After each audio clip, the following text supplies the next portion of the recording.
All right, we have the Ryobi 2,000 pound PSI. We're gonna power wash this stain off the deck. I think some spots are gonna be successful, but other parts are definitely gonna need the sander. We'll see how it goes. First pass, actually not that bad. We're moving into new territory. Just rented this drum sander.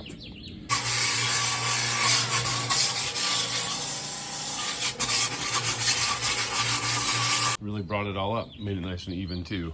We're rebuilding the bench. Before it had sections, so now we're just doing one continuous board. Look really nice.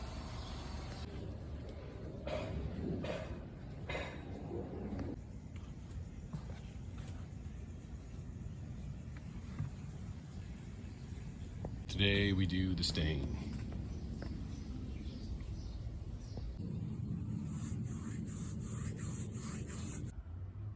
Turned out really good. Got a combination of Douglas fir and redwood over here. This is Penafin Hickory Transparent. Turned out pretty nice.